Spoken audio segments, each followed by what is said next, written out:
Баткен телеканалынын эфирин актуалдуу маек көрсөтүүсү улантат. Аны мен журналист Мингүл Көчөрүп алып барамын. Саламатсыздарбы? Барыңыздарга белгилүү болгондой, жаңырган жылдын алгачкы айында Кыргыз Республикасынын мыйзамдарына бир топ өзгөртүүлөр киргизилип, 7 кодекс жана 2 мыйзам жаңыланып, ушул күчүнө кирип иштей баштаган. Биз бүгүнкү көрсөтүүдө дал ушул өзгөртүлгөн кайсыл кодекстер жана мыйзамдар, алар кандай иштеп жатат, анын натыйжалуулугу тууралуу сөз кылабыз. Ал эми менин маектешим бар, тааныштырып өтөйүн. Баткен облустук сотунун кылмыш иштер боюнча соттук коллегиясынын судьясы Азимжанов Мадамин Низамидинович. Саламатсызбы, Мадамин Низамидинович? Биздин студиябызга куш келипсиз. Биз азыр эле ушул тааныштырганда айтып өттүм, баарыбызга белгилүү болгондой, ушул жылдын 1-январынан баштап 5 кодекс жана 2 мыйзам күчүнө киргени баарына маалым. Эми ушул кайсыл мыйзам актылары, аларда кандай талаптар, эрежелер, жоболор, өзгөрүүлөр болот, ушуну биз толугураак телекөрүүчүлөргө маалымат берсеңиз. Рахмат сиздерге ушундай эфирге чакырып уюштурганыңыздарга. 2019 жылдын 1-январынан баштап ушул жылдын жаңы 5 кодекс жана 2 мыйзамдуу күчүнө кирип, уже азыркы убакта толук кандуу иштеп атат. Аларды айта кетсек, бул Кыргыз Республикасынын жазык кодекси, бул мурунку кылмыш жаза кодекси да. Экинчиси Кыргыз Республикасынын жазык процесстик кодекси, үчүнчүсү Кыргыз Республикасынын жазык аткаруу кодекси жана ошондой эле жоруктар жөнүндө кодекс жана бузуулар жөнүндө кодекстер ишке кирген.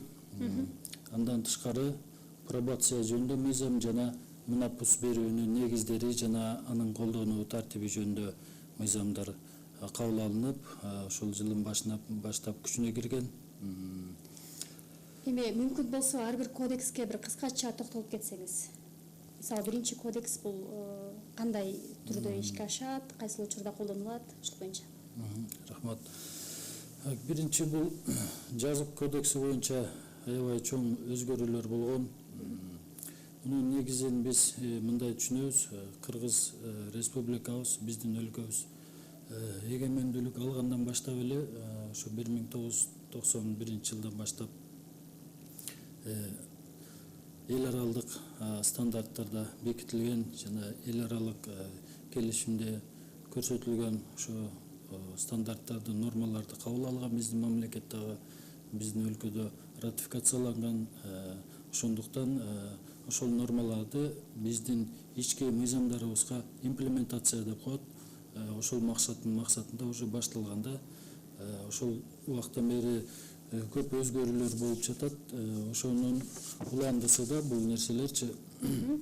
Айта кетсек, бул жазык кодексине, мурунку кылмыш жаза кодексине гуманизациялоо үчүн, мындай жеңилдештирүү үчүн 122 статья, мындайча айтканда, жеңил категориядагы кылмыштарынын катарынан алынып салынган кылмыш кодексинен чыгарылып, алар жоруктар жөнүндө кодекске өзүнчө жазылган. Бул кандайдыр бир деңгээлде гуманизацияда. Ошол эле учурда жана да көптөгөн жаңылыктар киргизилген. Азыр депонирование боюнча, медиация боюнча, пробация боюнча. Бул пробацияны мындай биз мындай элге жеткиликтүү болуш үчүн айта кетсем, мындай жөнөкөй айтсак, бул мурданкы шарттуу кесүү деген түшүнүк бар эле да, мындай шарттуу соттолду, шарттуу кесилди деп коюшат эле го. Ошого окшош нерсе да. Бул азыркы учурда жаңы мыйзамга ылайык анча эмес оор кылмыштарга карата колдонулушу мүмкүн да. Атайын пробация органдары изилдеп, ошо айыпталуучунун өздүгүн, социалдык жана башка жагдайларын изилдеп, кылмыштын мүнөзүнө жараша иликтеп, анан кийин соттун тапшырмасы менен изилдеп чыгып доклад беришет да. Алар пробация колдонсо болот же болбойт деп. Ошондой учурларда анан кийин иштин мүнөзүнө карап, тараптардын пикирин эске алып, албетте мыйзамга ылайык сот пробация белгилейт. пробация деген дайым көзөмөл алдында болот да, ошол соттолгон кишини эркинен ажыратып, коомдон ажыратпай туруп, түзөтүү, уноо жолуна салуу максатында аткарылган нерсе да бул. Коомчулук арасында эле. Демек, ушул өзгөртүлгөн кодекс мыйзамдар аркылуу баягы кылмыш жасаган адамдардын эми баягы мурунураак биз билгенден маалыматтарга караганда ушул оор кылмыш жасаган деле, жеңил кылмыш жасаган адамдарга деле көбүрөөк мындай бирдей жаза колдонуп калган. Азыр эми ушул жеңилирээк кылмыш жасагандарга бир аз жеңилдик болду деп айтууга болобу? Ооба, жеңилдик берилип. Өзгөртүүлөр киргизилди.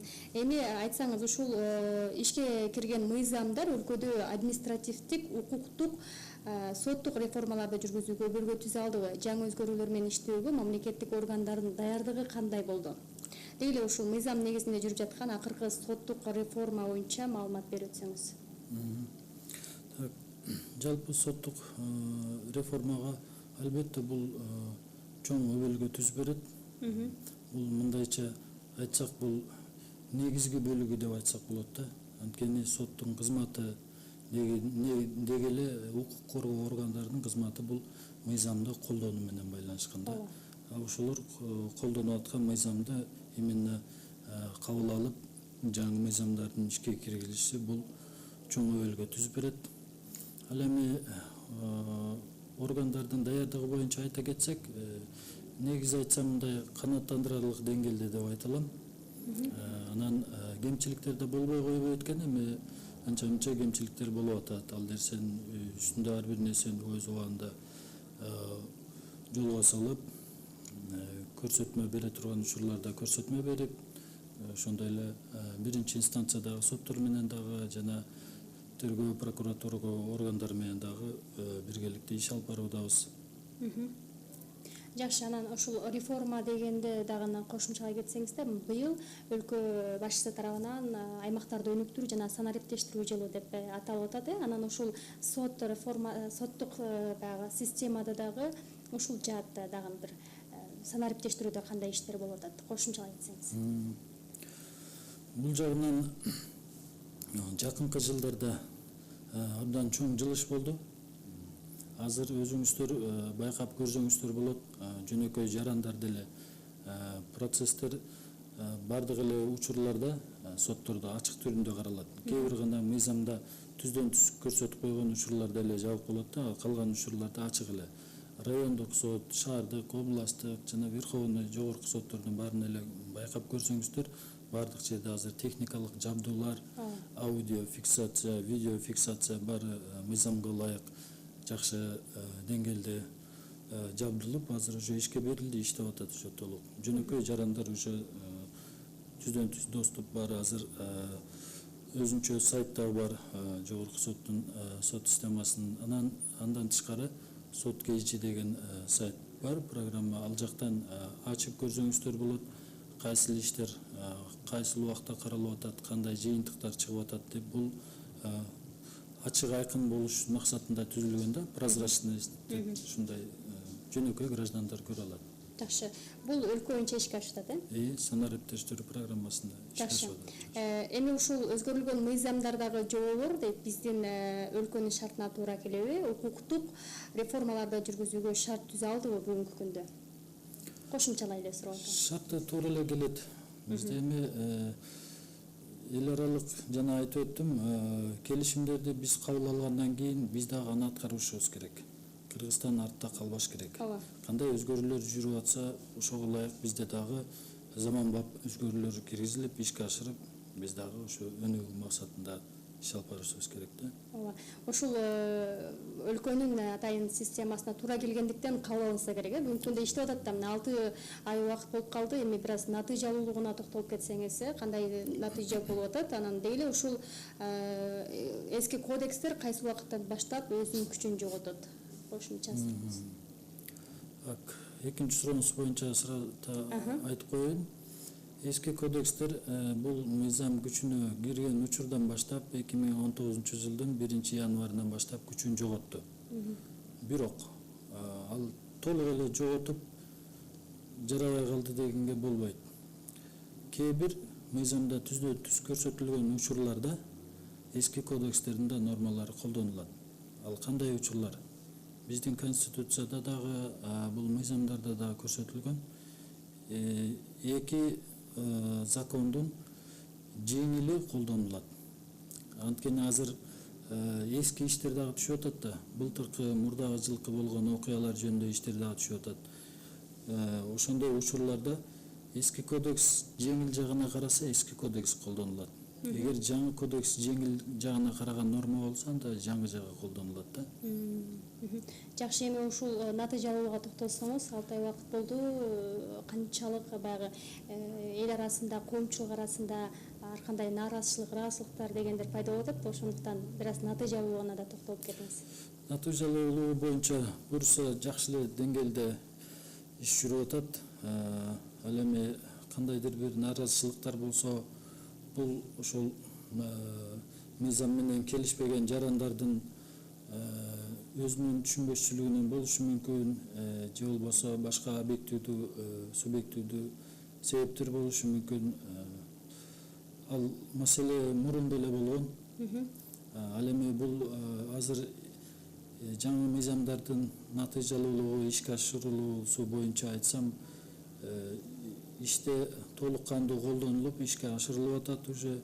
Ал эми бул чоң өзгөрүүлөр, көп өзгөрүүлөр, жаңылыктар болгондуктан бир белгилүү мөөнөт да керек бугачы. Укук коргоо органдарынын ичинде эле эмес, уже коомчулукта дагы ошол көнүп бир нукка түшүш үчүн бир белгилүү мөөнөт анан убакыт керек да. Негизи сот системасында ушул коомчулуктун дейбизби, депутаттардын дейбизби, эл өкүлдөрүнүн ушул жаңы кодекске баягындай кээде нааразы тарап болуп, түшүнбөстүктөр болгондо сиздер тараптан ушул мыйзамга дагы өзгөртүүлөр, жаңыртуулар киргизилет. Ушул жаңы жылдан күчүнө кирген жаңы кодекс мыйзамдарга дагы да мындай бир кошумча алымчалар болуп атабы? Кошумча алымчалар болду. Мына бул жерде турат, азыркы 31-майда ушул жылы кошумча толуктоолор киргизилди уже 2-3 кодекске. Бул убакыттын талабы дегендей да, керектүү нерселерди андай өзгөртүүлөр болуп турат өзү. Анан биз судьялар именно бизде мындай мыйзам чыгаруучулук демилгебиз жок да, мындай. Биз андай демилге жок. Биз мыйзам колдонуучу органбыз. Мыйзамды сиздерге эл өкүлдөрү сунуштайт, сиздер бир гана мыйзамды колдонуп ишке ашырасыздар. Өкмөт жана эл сунушташы мүмкүн мыйзамга кол. Сиздердин мындай мүмкүнчүлүгүңүздөр барбы? Сиздер дагы мисалы кандай болбосун бул тармакты жакшы түшүнөсүздөр да, сиздерде сабаттуулугуңуздар бар. Ошондуктан сиздер дагы бул жерге өзгөртүү киргизсек болобу деген сунуш айтканга укугуңуздар барбы сиздерде? Мүмкүнчүлүк барбы ушундай? Эми түздөн түз мыйзам чыгаруучулук демилгебиз болбосо дагы мындай өзүбүз кээ бир учурларда жогорку сотто бар өзүнчө бөлүм, ошол жака сунуштап анан кийин келтирсе болот. Өкмөткө же жогорку кеңешке ушундай нормалар боюнча сунуш пикирлердичи. Эми соңку суроолордон болсун, ушул күчүнө кирген жаңы мыйзам, жаңы кодекстердин негизинде жарандардын укугу кандай каралган? Себеби ушул көпчүлүк жарандар өзүнүн укугун толук билишпейт да, жана буга чейин да сөз кылдык. Чындыгында баягы юридикалык сабатсыздыктан ар кандай түшүнбөстүктөр пайда болуп да, мындан улам ушул жарандардын укугу кандай каралган бул жаңы кодекс мыйзамдарда? Ушул себептен коомчулукта мыйзамды толук түшүнбөй сотторго нааразычылыктар жаралууда да. Сиздер ушул нааразычылыкты жаратпаш үчүн каралса керек, сөз ушуга токтолуп кетсеңиз. Ооба. Жарандардын укуктары, эркиндиктери боюнча негизи эле адам укуктары, эркиндиктери боюнча жана айтып өтпөдүмбү, эл аралык кабыл алынган стандарттар бар да. Кыргыз мамлекетибизде дагы ошондой абдан жогорку деңгээлде коюлган адам укуктары биринчи кезекте. Сиз туура айтасыз, ар бир эле адам өз укугун толук биле бербейт, өз милдетин да толук биле бербейт. Ошондуктан маалымат иштерин жүргүзүү жагы да каралган, бизде да аракет кылып ошонун үстүндө да иш алып атабыз. Сиздер чакырып турсаңыздар дагы келип турууга даярбыз. Райондук соттордон, областтык соттон келип мыйзамды элге жеткирүү боюнча маалымдоо иретинде даярбыз келип ошо көмөктөшүүгө. Анан ошол эле учурда азыр элге дагы ошо жарандарга дагы айтып кетким келет. Чында ар бир адам өзүнүн укук милдеттерине кызыгып аракет кылыш керек да. Анткени ал ошол адамдын өзүнө эле керек. Анткени азыркы учурда заманда мындай көрүп атабыз, алдамчылар ар кандай финансылык, экономикалык мындай алдамчылар иштеп аткан учурлар эметип атат да, чыгып атат. Ошон үчүн өзүнүн укугун коргоп сактап калышка да ар бир адамга керек да, билиш керек. Ал үчүн сөзсүз жарандардын жанагы укуктук сабаттуулугу бай болуш керек эмеспи? Анан сиздер кайсыны сунуштайт элеңиздер? Ушул сот реформасында ушул жаңы мыйзам кодекстерди биздин жарандар кайсыл жактан таап окуса болот? Балким китептери бар чыгар, электрондук даректериңизде дагы кененирээк маалымат айта кетиңиз. Анткени ушул маалымат алгысы келген биздин телекөрүүчүлөрүбүз жазып калсын, ошол кийин маалыматтуулугун, ушу укуктук сабаттуулугун өздөрү байыта алыш үчүн. Биздин сайттардан көрсө болот. Анан тышкары эң биринчи эле айтарым, Кыргыз Республикасынын биздин конституциябыз. Мына ушуну ар бир үй бүлөдө, үйүндө болсо жакшы болот эле дейм да. Ал жерде адам укуктары жөнүндө абдан кеңири жазылган. Эми ар бир кодексти мындай окуп изилдеп чыкканга мүмкүнчүлүгү болбосо дагы жарандардын ушу негизги мыйзамыбыз, конституцияны өзүнүн укуктар бөлүгүн окуп койсо абдан жакшы болот. Ал жерде кеңири абдан жазылган, ошону сунуштайт эле. Орусча, кыргызчасы да бар. Орусчасы да, кыргызчасы дагы бар, китепканаларда, сайттарда бар. Ал кеңири жеткиликтүү да. Ооба, мүмкүн болсо сайтыңыздардын аталыштарын айтып койсоңуз, телекөрүүчүлөргө маалымат катары. Жогорку сот сайты деп жазса болот, сот KG. Ошол жактан кеңири жана айтылган маселелер боюнча, каралып аткан иштер боюнча маалыматтарды алып турса болот. Толук түрдө алса болот, Жакшы, Мадамин мырза, мына биздин убактыбыз да соңуна чыгып калды. Ошондуктан мен сизге эркин микрофон берейин. Балким буга чейин айтылбай калган ойлор болуп калса, балким мен тараптан берилбей калган суроолор болсо, ушул кененирээк мүмкүнчүлүктөн пайдаланып айтып калсаңыз болот. Укуктук маалымдоо боюнча бизде дагы жакында жогорку соттун төрайымы Гүлбара Өтөрүнө Калиева жана жергиликтүү соттордун катышуусу менен жана губернатор, жергиликтүү өзүн өзү башкаруу органдарынын катышуусу менен дагы чогулуш жыйындар өткөрүлдү. Ал тарабында биз даярбыз. Эфирде дагы, эфирден тышкары дагы жаңы мыйзам талаптарын элге жеткирүү, маалымдоо боюнча иштерди жүргүзүүгө. Анан ошол эле учурда айткым келет, жана ар кандай нааразычылыктар чыгат, ушу сот системасына, укук коргоо органдарына деп атпайсызбы? Бул азыр эле чыгып аткан маселе эмес, бул эчендеген кылымдардан бери келаткан маселе экен. Албетте бул жагында өзүмдүн оюмду айтсам, мындай мамлекеттик кызматчы, ошонун ичинде судьялар дагы, укук коргоо органдары дагы баары деген өзүнүн кызматын ички сезиминде, жүрөгүндө сезиш керек да. Ушул алган айлыгымды актап, ак ниет кызмат кылып берейин, ушул коомго пайдалуу болоюн деп сезиш керек да. Адам дегенде мындай сырткы факторлор менен эле баарын бир нукка салганга мүмкүн эмес да. Мындай адамдын биринчи кезекте ичинде өзүнүн түз ак ниети болуш керек да. Анан ошол эле учурда жанагы мыйзам менен конфликтке келип аткан жарандарга дагы бир ооз айткым келет. Албетте алар дагы укуктарын да билиш керек, ошол эле учурда милдеттерин да билиш керек да. Илгертен калган жакшы сөз бар, ушу адамдын бактысы эркиндик менен тартип, дисциплина. Ошонун орто ченинде деп айтылган да. Бир жагынан укук эркиндиктерин билиш керек, экинчи жагынан тартип, дисциплина, мыйзамдуулук нормаларын да сактай билиш керек да. Сизге да ыраазычылык билдирели, атайын убактыңызды бөлүп, өзгөчө ушул жарандардын укуктук сабаттуулугун бир аз болсо да жогорулатууда маалымат берип кеттиңиз. Ыраазычылык, ишиңиздерге ийгиликтерди каалайлы. Рахмат сиздерге да. Ардактуу телекөрүүчүлөр, Баткен телеканалынын эфиринде актуалдуу маек көрсөтүүсү болду. Ал эми биз болсо бүгүн ушул жаңырган жылда Кыргыз Республикасынын мыйзамына кирген өзгөртүүлөр тууралуу сөз кылдык. Ал эми биздин студиябызда конокто Баткен облустук сотунун кылмыш иштер боюнча соттук коллегиясынын судьясы Азимжанов Мадамин Низамидинович болду. Ал эми мен сиздер менен коштошомун. Кийинки көрсөтүүлөрдө жолугушканча аман туруңуздар.